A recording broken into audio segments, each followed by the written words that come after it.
Hey there, friends. Welcome back to another Legally Armed America video. I'm, of course, Paul Glasgow, trying to bring you a little bit more of the information that you're not going to find, certainly not on legacy media or mainstream media, but there's corners of the internet that our stuff is pretty much silenced in as well. So we're trying to break through here as well. First, guys, I want to tell you about my friends over at CMMG. They make some of the finest rifles on the planet. These guys make rifles in tons of different calibers, different Cerakotes, some of the most reliable firearms I've ever had. I've been a fan of theirs for many, many years. If you go to their website, you can use a code that I've heard about, FTATF, and you will get 10% off whatever you purchase. So if you check out my friends CMMG, you will save some money. I wanted to touch on Josh Hawley. Josh Hawley is doing a really good job as far as trying to say the right things and ask the right things in terms of the Secret Service and the massive failures in the Trump assassination attempt. Now, I want to say this real quick before I get into what Hawley said. You guys know that my goal here on Legally Armed America is not to pass on news. I'm not a news channel. There's a lot of really good news channels out there, Second Amendment news channels, and just news channels in general. That's not me. My goal is to expose things. That's what I kind of nerd out on. I enjoy taking a hot topic that is current, and it may be news, but trying to peel back those layers and show you where the corruption is and where the lies are. So that's what I've been trying to do with this whole Trump assassination attempt. No one can tell me that they have found a way to add 1 + 1 and get anything other than a number that doesn't add up to 2. Nothing they say works. Nothing they say adds up. So I just want you to know that I haven't even given my opinion on what I think the Trump assassination attempt debacle is. I'll hopefully do that in a couple weeks whenever I get a little bit more information, because this changes on a daily basis. But I wanted you to know that because I don't want people to confuse my channel with news. I don't pretend to be a news channel. I am simply trying to take information, put it out there, and hopefully encourage some rational thought from you guys and some independent thought so that we can get some answers, because we ain't getting them. Here's another, I guess you could call it tidbit of answers that we got that does nothing more to me than make me ask more questions. The rally in Butler was the first time the Secret Service sent counter snipers to a Trump event.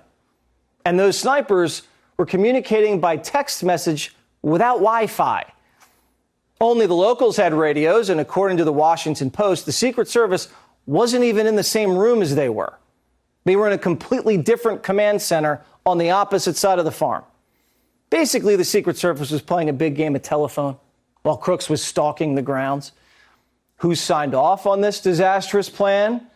According to whistleblowers who've spoken to Senator Josh Hawley, it all comes down to the lead site agent, who they claim is inexperienced and incompetent. Senator Josh Hawley's been speaking with these whistleblowers, and he joins us now. Senator, what have these whistleblowers been telling your office? Well, what they've been saying, Jesse, is that this individual, the site agent, the lead agent, was known to the Trump campaign to be inexperienced, to be ineffectual, to be, frankly, incompetent at their job. Well, I'm also told by whistleblowers that on that day, she was not enforcing the normal security protocols. She was not checking people's IDs. She did not use Secret Service agents. Most of the agents there that day were not Secret Service agents. They were Homeland Security agents. And get this, Jesse, most of them had never worked a rally before. And yet this is who she chose to staff the event with, and she didn't train them or integrate them. From top to bottom, it was a total disaster. Jesse, it is a miracle, not only that Trump is alive, but that more good Americans were not killed. It's unbelievable. You're saying that the site agent in charge of this security in Butler wasn't checking IDs? What do you mean? She was just letting people in? That is what whistleblowers tell me, is that IDs were not checked to allow individuals into secure areas, Jesse. In other words, it was a total free-for-all. Whistleblowers portray to me a circumstance, a situation that was totally out of control, where people were milling around, including in what were supposed to be highly secure areas. Nobody knew who they were. By the way, it was also the lead site agent's job to make sure that the line of sight for where Trump was clear, that agents could see all angles. And she didn't do that. In fact, I'm told that the line of sight was obstructed, which means that agents from different angles couldn't really see around Trump, couldn't see potential dangers to Trump. This is pretty textbook stuff, Jesse. And what whistleblowers say to me is none of it was done properly. None of it was done by the book.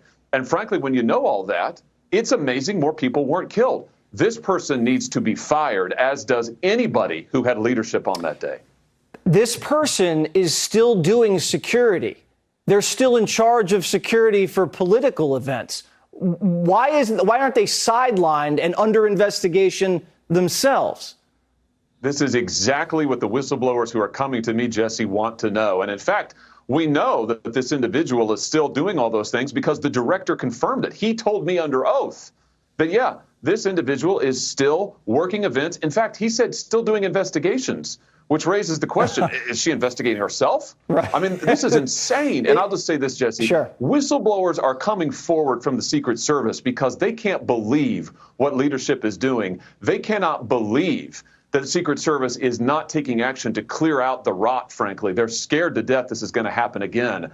We can't let it happen again. We've got to get the facts. Was this site agent for Butler, was she one of these Cheadle hires? You know how Cheadle has an agenda. She just promotes people without merit. Was that person a person like that? I don't know the answer to that. All I am told by these whistleblowers is that this individual was inexperienced, that she was known to the campaign to be, frankly, not very good at her job. They had concerns about this individual before the Butler rally. Again, when she was assigned to Butler, the campaign was worried. They thought, uh-oh, this has not gone well before, and my gosh, it didn't go well that day. All right, well, I'm very glad these whistleblowers are speaking out to your office. Please keep the public posted on some of these developments, because the more and more we hear about it, just the angrier I get. Okay, the biggest takeaways I took from that, let me get to the first one real quick. Did you notice at the very beginning of this interview, it was stated that this was the first rally of Trump's that Secret Service counter snipers went to. The rally in Butler was the first time the Secret Service sent counter snipers to a Trump event. Help me understand this.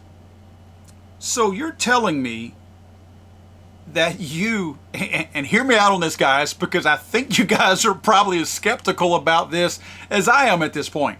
So you're telling me that somebody made a decision based on information they got that thought that there was going to be enough of a threat to require counter snipers at it,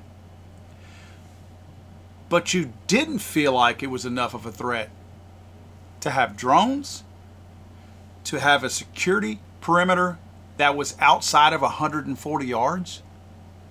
So you're telling me all these things that made you feel like you needed additional security there, but you completely failed when it came to rounding out that exact same security. And I want to say one thing really quick that has perplexed me every step of the way.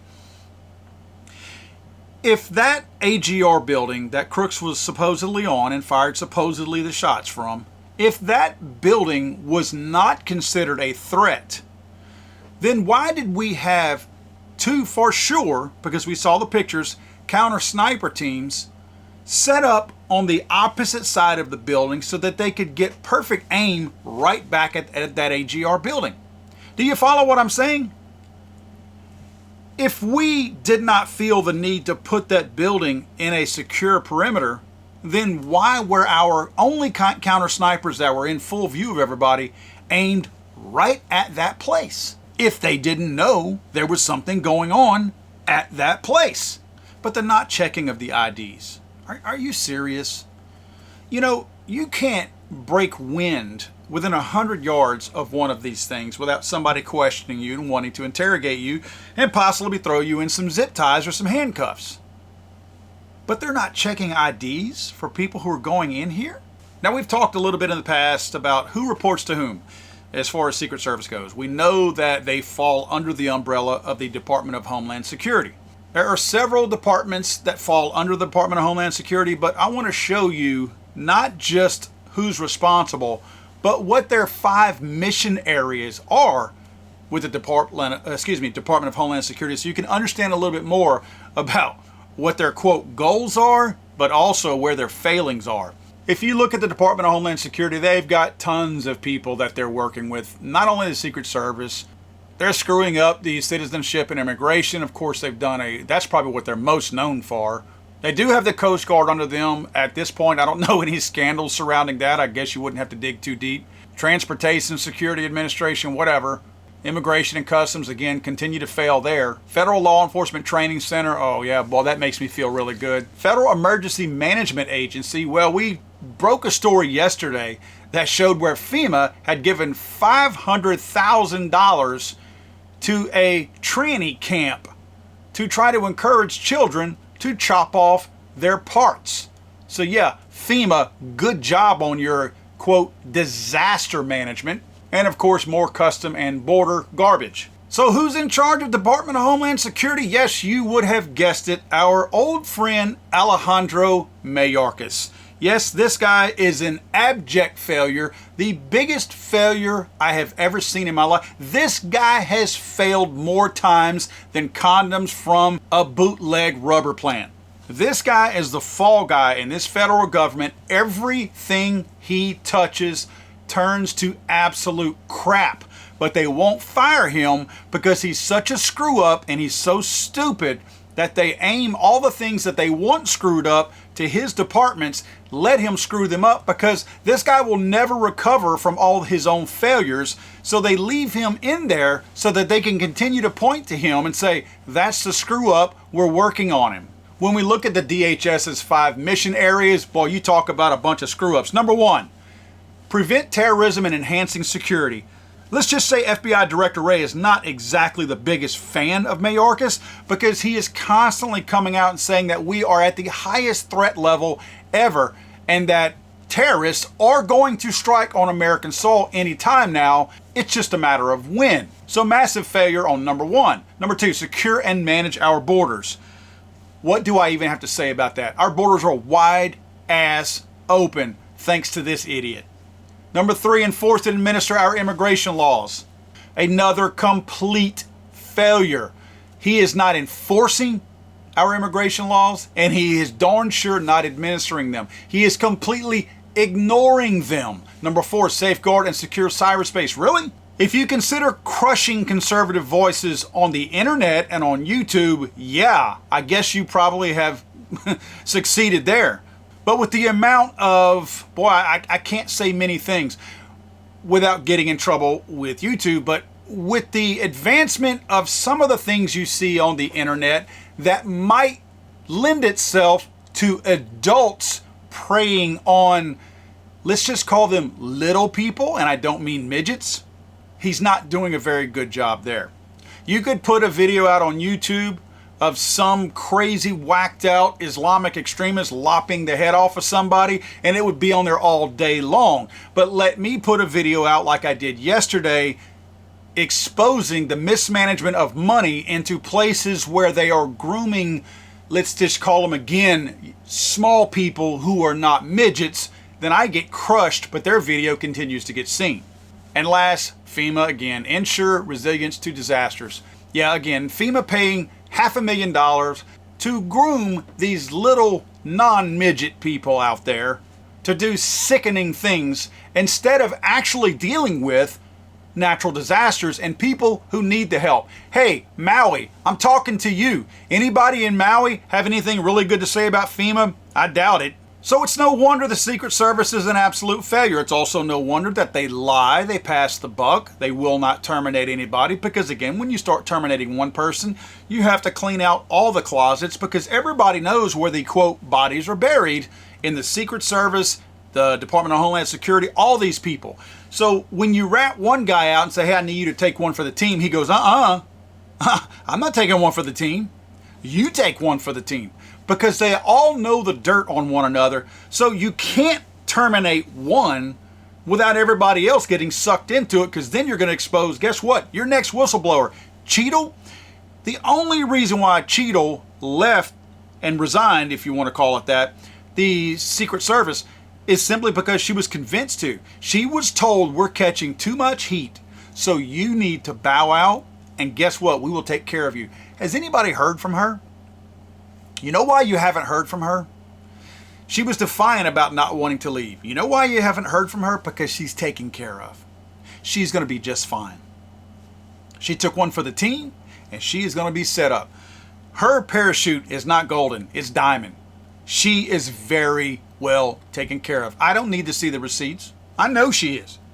She was very emphatic about not leaving, and then she volunteered to leave after the heat got so bad that people started really asking the tough questions. And then she nobly bowed out, took one for the team. Bull crap. Bull crap. She knows where all the bodies are buried, and they promised her stuff that the average person ain't ever going to see in their lifetime. But I'm blown away that somebody like Mayorkas, who was at the top of all this, has somehow managed to duck and dodge any blame whatsoever. Have you noticed his name does not come up anywhere?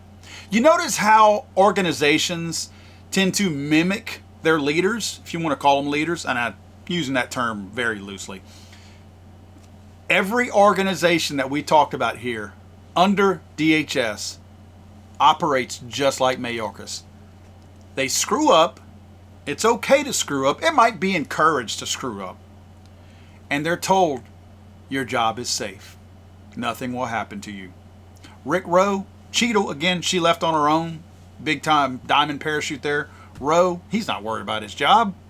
His boss has already communicated to him, and his boss's boss has communicated to him that nobody gets fired in our department. We're the freaking federal government. Lateral move. We'll give you a raise. Just get out of here. Shut up. But in closing, I want to say real quick on the not checking of IDs. Do you see a theme here with the agencies under Mayorkas, right?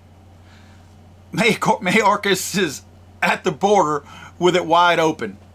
Americans have to get the secret super duper not really a vaccine, right? You got to get one if you want to do anything in the United States. People crossing the border for free, no vetting whatsoever. We don't care if you got a shot. Come on in, right? We're not checking IDs. We're not checking anything. Mayorkas and his crew were treating the Trump rally just like they treat the southern border. I think Mayorkas needs to be called in and questioned, because I think this guy has ducked and dodged all potential blame, and his underlings under him are throwing each other under the bus, and he's coming out of this thing smelling like a rose. I think it's time we call him in and have him answer questions about what he knew. God save the Queen, man. I'm sorry, I thought this was America.